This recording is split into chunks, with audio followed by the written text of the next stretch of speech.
And now the news, and we start off with the Porsche Cayenne because they've revised it, come up with a new one. It's got new prices, new bits and pieces, new engines. But the most important thing, of course, about the Cayenne is it's never been the best-looking car, has it, really? No, not even slightly. Well, we can only assume that this new one still isn't exactly the best-looking car because, well, here's the official photograph that Porsche sent out for us to look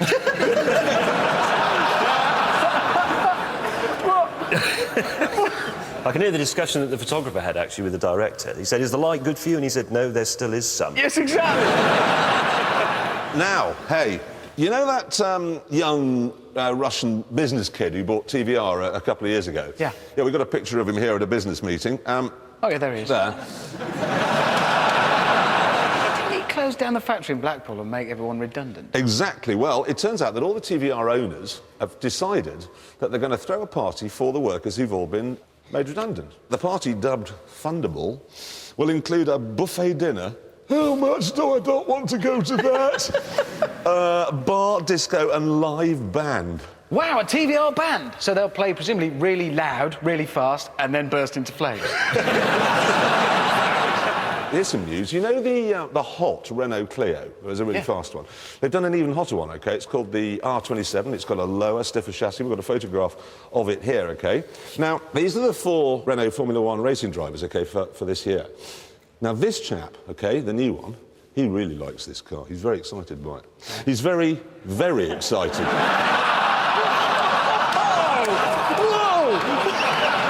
He's really pleased to see it, isn't he? Really pleased.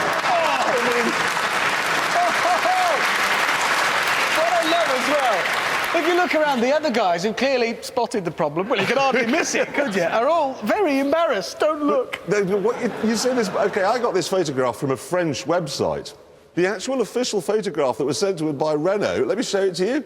Look, they said, go and stand behind the car, man. It's embarrassing. But they're all racing drivers. Couldn't they have lent him a crash helmet to hold in the appropriate way? It was his crash helmet that caused the problem in Leave it. the first place. Oh, now, news from the Director of Public Prosecutions, who I discovered in the paper this week is called Ken something or Not other. called Ken. Ken is the name of a man you borrow a stepladder from. Yeah. Not the Director of Public Prosecutions. Ken has announced that there's a whole raft of new motoring offences for which you can go to prison, OK? One of them is retuning your radio. Oh, don't be stupid. Seriously? Well, what if the Archers comes on? Ooh. I can't listen to an episode of The Archers in the car without losing my temper and having a crash, deliberately, to end it. Ken has decided that we will have to tolerate these things because you're not allowed to retune the radio. You're also not allowed to put lipstick on. Again? What? No. But get this one, you're not allowed now to be an undertaker. What? Hang on, Undertaker. You're an undertaker. You're an undertaker, you're going to prison. Ken says if you undertake someone... Oh, hang on. Well, I've always had a bit of a beef about this because I reckon if you go past someone on the inside, there's room to do that. There was room for them to have got out of the way in the first place. It's them. They're the ones who should be prosecuted. They can't find prisons to put paedophiles in, but they're going to be putting him in it for being an undertaker. It's ridiculous. Well, actually, they can't find the paedophiles, because 300 have gone missing. I know where they are. If you drive down the outside lane of a motorway now, not retuning the radio at 50 miles an hour, OK, you are immune from prosecution, OK? So it's the ideal place to go if you're being looked for by the law. So, therefore, anyone doing 50 in the outside lane of a motorway is a child molester. Oh, no. Wow, that's amazing. You've used logic there. That's incredible. Argue with that. Hey, now, can I just say, OK, it's been a while since we sat here as a group, as you know, so I thought it would be a good idea just to canter through a few of the good cars and bad cars we've driven while we've been off air. And I have to say, good cars for me, Lexus. What? Particularly, actually, the GS, the one in the middle. I'm with you. The hybrid one, though. No, this one, OK? This looks like a normal car. Great thing is, OK, its batteries will only take you less than a mile, which means most of the time you're on the V6. You know, you're chewing fuel, you're warming the world up, everybody's happy, OK? It's very quiet, it's very fast, it's very, very comfortable. And, of course, you can drive it to London, do U-turns on Piccadilly all day long. Ken Livingstone can't charge you a penny. Brilliant It's car. a That. It's a properly brilliant car, that. I'm going to put like a little 9-volt battery in a Hummer. It's a hybrid. It's a hybrid. I was very impressed, if I may be, by the Suzuki Swift Sport. Oh, yeah. No, this is the most underrated... No, wait. It's not going over well, mate. It's not going Wait. over well. Before you all chime in, it's a small car, but, you know, I'm not a big fan of the new Mini. It's too big and lumpy and all the rest of it. That, I think, is the new Mini.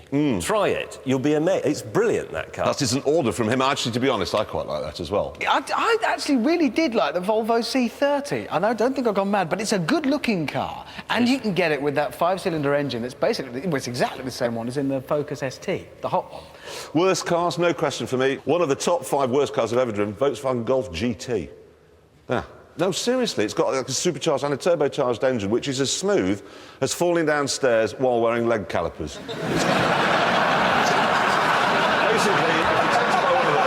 honestly, just work harder and buy the Golf GTI. There's a Top Gear top tip. Good advice. I was pretty disappointed. I hate to have to say this, Bentley Arnage T. Not the R, which is brilliant. This is useful consumer advice for people in the north. Well, actually... I'm sorry, it is, because the T has a bit more power and a bit more torque, and it's just enough to spoil it. If you stick with the R, which is a beautiful car, it costs £12,000 less, so you can buy a house.